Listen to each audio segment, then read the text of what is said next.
Hey guys, welcome back to part two of this series on building a welding fabrication table. Welcome back to Fabrication Friday.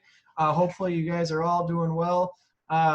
Today we are going to be spending a lot of time looking at the actual the results of the planning work we did in the last video.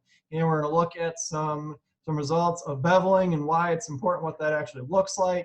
We're even going to get into a little bit on the welding and finishing of this framework. So stay tuned.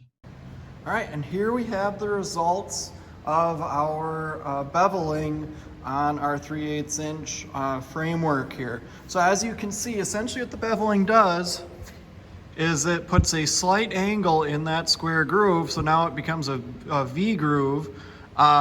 And so we have more area, or we have a better likelihood of getting depth of fusion.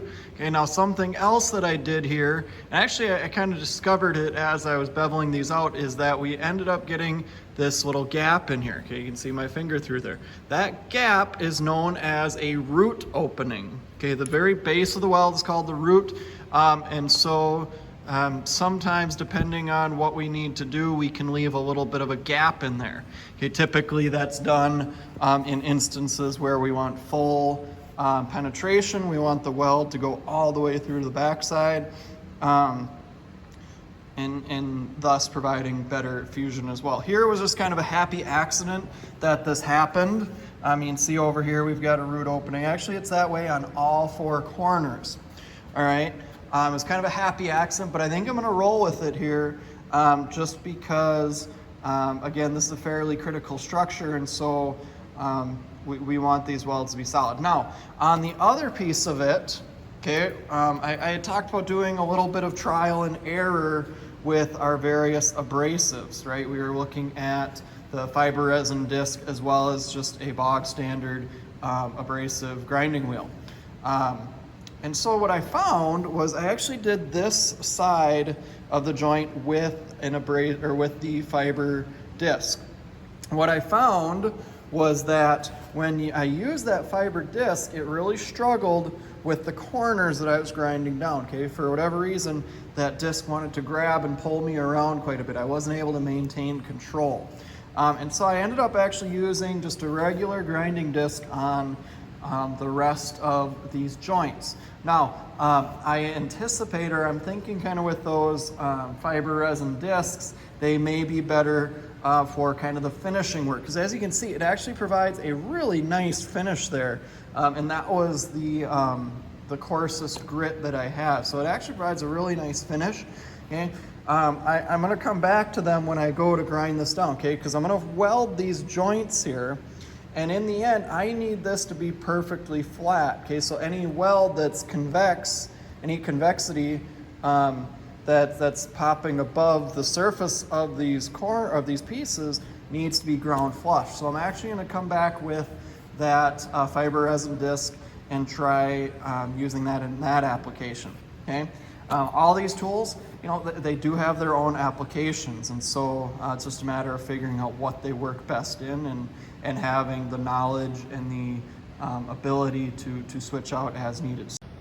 All right, and here's what we end up with. Now, this is the finished weld. Now, on this weld, I actually have 4 passes in here. Okay, I have a root pass, and I had a root pass on all 4 of these corners, a couple cover passes, and then a couple fill passes, excuse me, and then a cover pass over the top. Now, when we look down the edge of it, okay, it is the profile is a little bit higher than our tabletop surface. So I don't have a ton of stuff to grind, but I do have a little bit. You can also see I did try welding the outside corners. I was going vertically up on those. Not the prettiest welds, so those will require some cleanup before I get some additional passes in there. But that's okay. They just needed to hold so things didn't move around while I was welding this top. All right, and here are the results of our welding passes. Okay, so essentially what I've done here is I welded the tops as well as my outside corners, and then I got to work taking an angle grinder to them to clean them up. The tops here in particular, I needed to get flush so I could have a flat tabletop surface. And realistically, the most important thing to consider with this was that the top is level and perfectly flat. Just as matter has it, when I flipped it up and laid it flat on my fabrication table here at the school shop, it laid down real nice. There wasn't any wobble to it. It was perfectly flat. And so what this does is it tells me a few things. One, it tells me that I was successful in controlling distortion. Okay, anytime we weld metal, we heat it up, it will expand and contract. Okay, so typically a big mistake a lot of students and a lot of welders make, especially when they're starting off, is not controlling for this. Okay, so a perfect example is a multi-pass weld like this, where you're putting 3-4 passes in there. That builds a lot of heat. Okay, a lot of my students, when they do that as an exercise, they're just working on 2 metal coupons, and by the time they're done, those 2 coupons have folded in like a taco around that weld. Okay, and so that distortion is real. On a project like this, we've got to control that. So we can do that one of 2 ways. One, we can clamp it down. Okay, I had at least 2 of these big clamps, or at least 2 clamps on each side of this project as I was welding it. And so that helped not only keep it still so that it was perfectly square and true, but also to control distortion. But secondly, we can edit, or we can change where we put our welds. So when I did this, I didn't run all 4 passes in this edge all at once. What I did was I jumped around. So I did 1 pass over here, then I went over to the other corner and did a pass. I just kind of kept star patterning around that thing, kind of like you would tighten down your lug nuts on your car.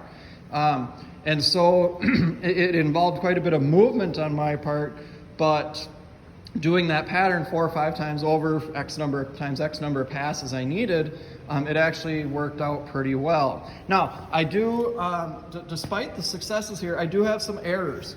Okay, so what you see here is I ground the weld flush, okay, and you can see we've got some low pockets here. We've got some pockets of being underfilled.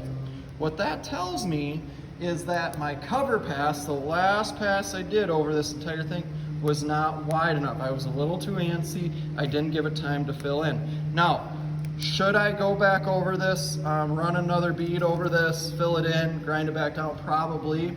But in the end, all that is doing is adjusting appearances. It's not going to add much structural strength to the material. At this point, I'm going to gamble that my top is actually going to cover that up so it's not visible. I don't know. We'll see. Later on, I might come back and zip that down really quick. We'll see, but at the very least, it's a good teaching tool, right? It shows what this underfill looks like. Okay, the second thing that I want to show you is the outside corners. Now, these outside corners were pretty brutal. Okay, when I was beveling these out, what ended up happening is this corner was essentially a flattened piece. So it was essentially like doing a butt weld, or 2 pieces laid flat next to each other. So as a result, I had a wide area to fill in. Not a weld I've done a ton of, not something I'm really used to. In addition to that, I was welding in the vertical position. So I had a position just like this, and I was taking my gun and going up the material. Again, I'll be honest with you, not something that I'm the most comfortable with, but nonetheless, it worked out. That's kind of the same deal. Once we put the legs on, we're gonna see, I might come back and fill those in, edit them up, but at least for now, it's a nice talking piece as to what these defects look like. All right, and now we're making some real progress here. So what I've done so far is I've taken the tabletop frame, flipped it upside down, and I'm essentially building this table upside down. So you can see the legs are sticking up. Eventually, I am going to put some pads and casters on the bottom of those legs. But before I do that though, I've got to finish welding this, okay?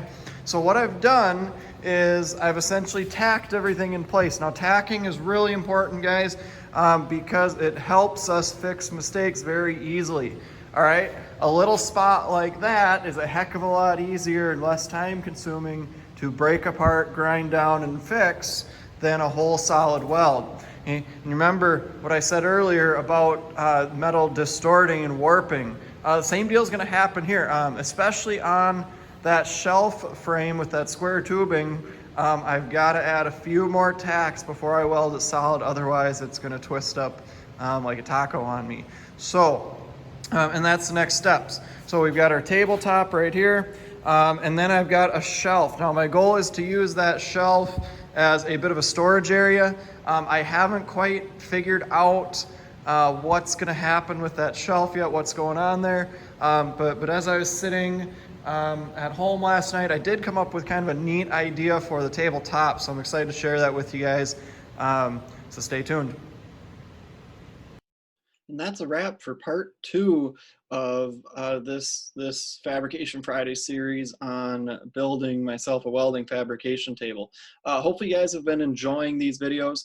I'm a high school welding teacher. I originally started doing these videos as a way to get my students some hands-on exposure to shop stuff during this current COVID-19 pandemic, where realistically I'm trying to teach welding without putting kids in front of a welder. Not always easy, but there's certainly a lot to learn by watching and listening and seeing the mistakes and the actions of others. By no means am I making any money off this.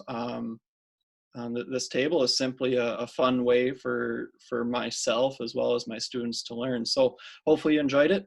Be looking forward to the coming weeks and months. Hopefully we can keep this thing going. Have a great weekend.